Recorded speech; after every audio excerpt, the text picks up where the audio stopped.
The train headed for Station Square will be departing soon. Good. Climb up this ladder. Okay, good. I couldn't remember if it like just if you didn't have to go all the way or not. But luckily you didn't have to go all the way up. So now we've got to go over to the Mystic Ruins. And we've got to take the entrance that Knuckles took when he was following Gamma. Which is all the way at the back. You can run on some of the trees, so eventually you'll like go through them. Kind of depends on what area you're on.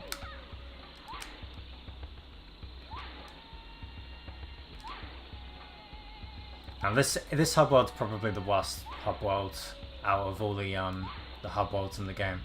Well, this area to be more specific, because technically this is still part of Mystic Ruins. But this area, it can be a little bit complicated to go through, and it feels a bit sluggish if you play as a slower character as well. I don't remember this bridge. Looks dangerously suspicious. I love that animation. Wanna go? Hell yeah.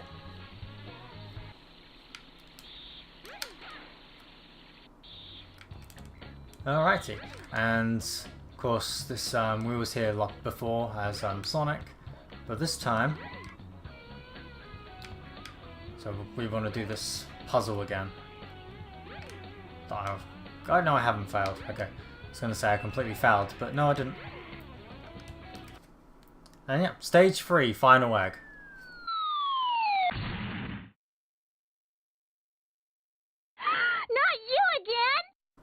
Everywhere we go, he's always there.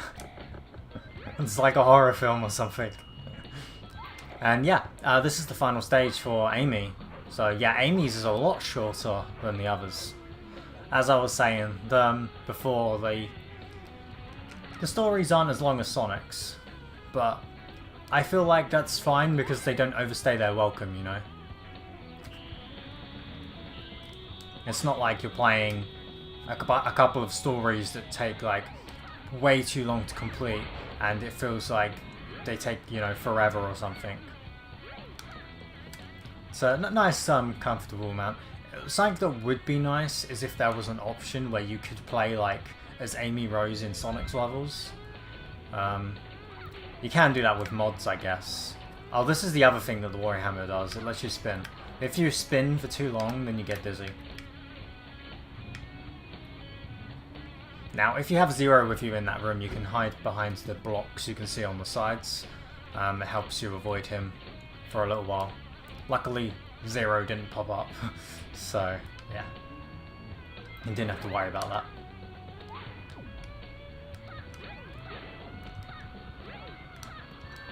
Ouch. Gonna go for the extra life over here. Game's very generous of extra lives as well, which is quite nice. If you do get a game over, oh, okay, this bit is like completely random. Oh, got it first try, good. But yeah, if you take the same pathway as I did, it won't always be that path. It might have been one of the other doors. So you just kind of have to get lucky and hope you get the right one. If you get game over, it takes you back to the last save point, and this game saves automatically, which is quite nice. Usually it's like right after a level, it saves. I saw no sign of your relatives, Birdie. Oh, you escaped from the egg carrier. So maybe your family's still in there.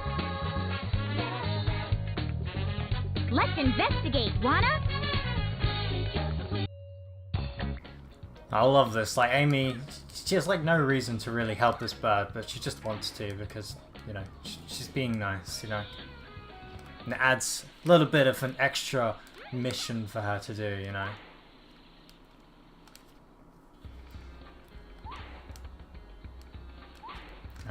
Now we've got to head back to the egg carrier. Now, this time round, so if you waited till this point in the game to get this hammer, then you wouldn't be able to get the hammer. Because as soon as you get to the egg carrier now, there's a story cutscene that pops up, and it doesn't let you go anywhere you want. It'll push you into plot, and it'll take you into something that you can't explore the hub world in, and that's also the last part of Amy's story. So if you do miss the hammer though, and you finished Amy's story, what you can do is you can just go back to Amy's story, and when you go back to a character's story, it doesn't replay the story again. What it does is it just lets you explore the hub world as that character. So yeah, you just go back to the egg carrier like that. The train headed for Station Square will be departing soon. I always love hearing the train announcements when you're playing this game. It's like such a memorable thing about this game.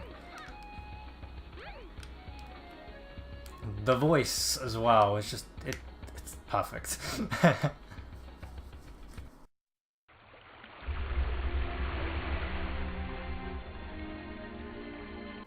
The face I was talking about in another part, that part of that ship reminds me of is Glowbox's face from Rayman. It just reminds me of that. Yay, it's them!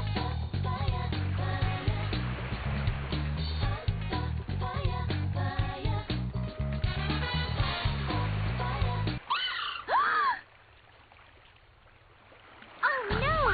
Are you okay? You idiot! How could you do this?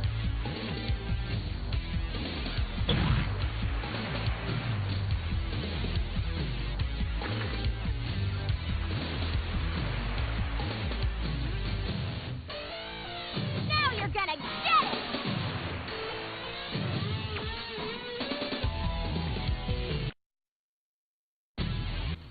And now we're going to be fighting Zero.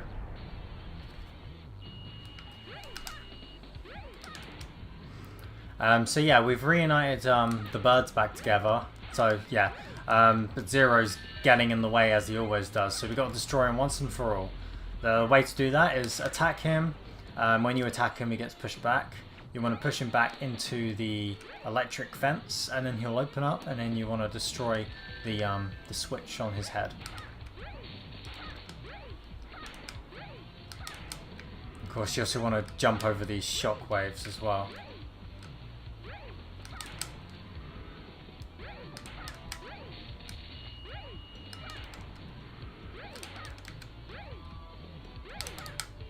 I was gonna say, I was sure you could hit him more than once.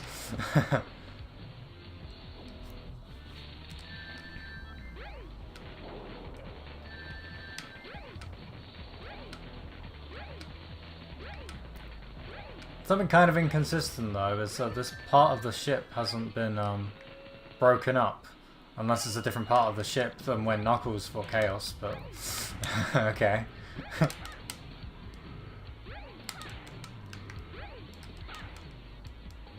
Come on, one more hit. There we go.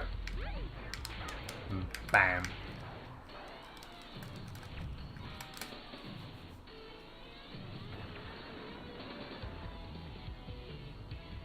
And that's Zero defeated.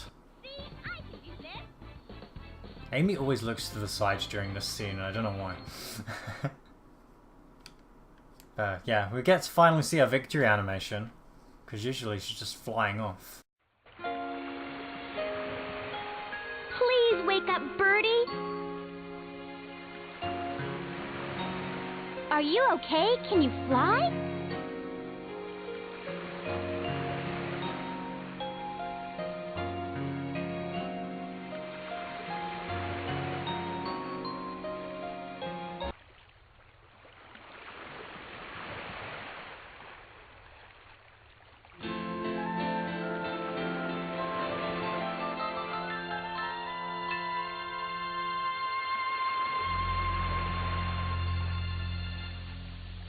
Whoa!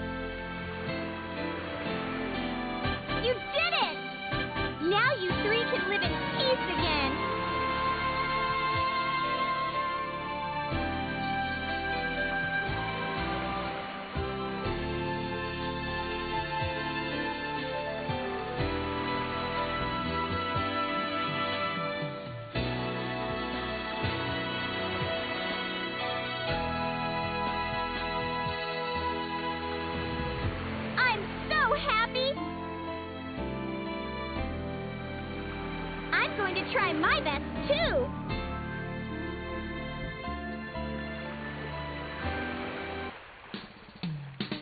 Just watch me! I'll make that Sonic respect me! And by that time, it's gonna be too late! Stop!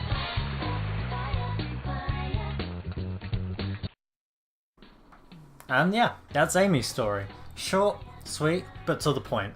And adds a lot to Amy's character, which honestly, kind of, in terms of Amy's character for the rest of the series, I feel like this is like, this and maybe Sonic Heroes is probably like the best Amy gets, really. So hopefully they'll, you know, improve her character and bring it back to this standard again, but who knows. Anyway, for now we've got Amy's theme playing.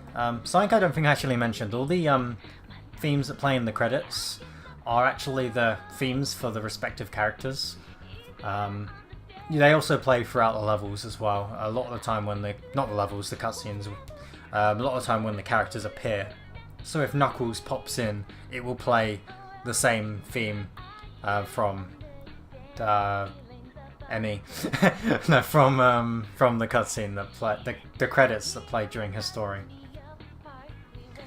This is Amy's theme, My Sweet Passion, and I really like this theme. It's not, I didn't like it as much when I first heard it, but like the more I hear it, the more I enjoy it. Not my favourite theme in the game, but I really like this theme. Sweet, sweet, you're so sweet.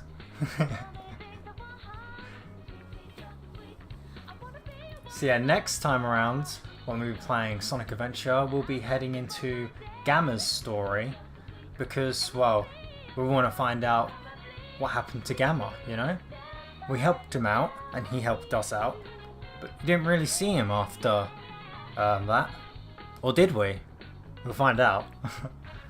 But yeah, for any of you that don't know this game's story, then I feel like you're in for a bit of a surprise with Gamma's story.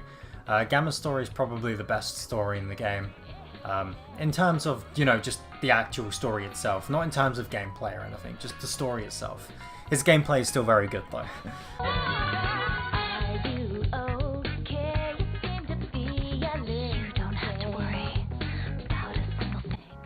We don't have to worry about a single thing apparently. Because it doesn't matter now what happens.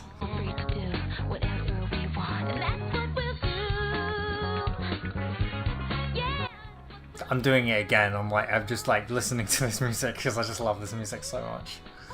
The gameplay style for Amy changes after this game in terms of 3D Sonic games. So the only like main 3D Sonic games where you can play as Amy are Adventure 1, Adventure 2 and Heroes. Adventure 2 she plays like Sonic, just a little bit slower, and it's only in the multiplayer.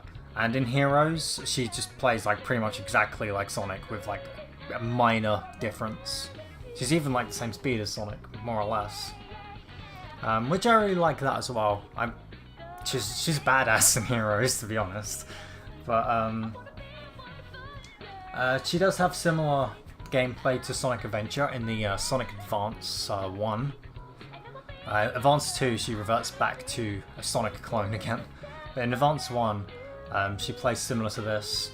But I feel like it's not as good as this game. This gameplay style doesn't work as good in a 2D gameplay, in my opinion. It's not terrible though. It's mostly just because a lot of the time in a 2D game, it's preferred to be in a ball when you're traversing through the levels, but she can't do that. Whereas in a 3D space, it doesn't matter as much. It doesn't matter. But it's still a fun time.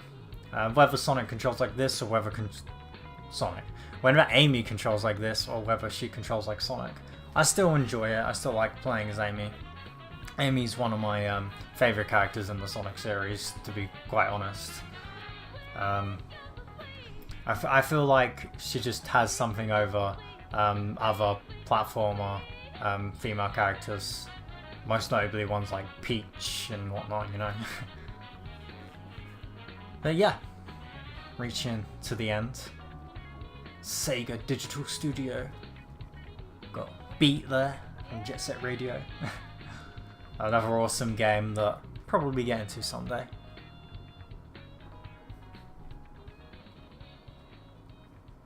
That's Amy. So I'll see you guys next time for Gamma.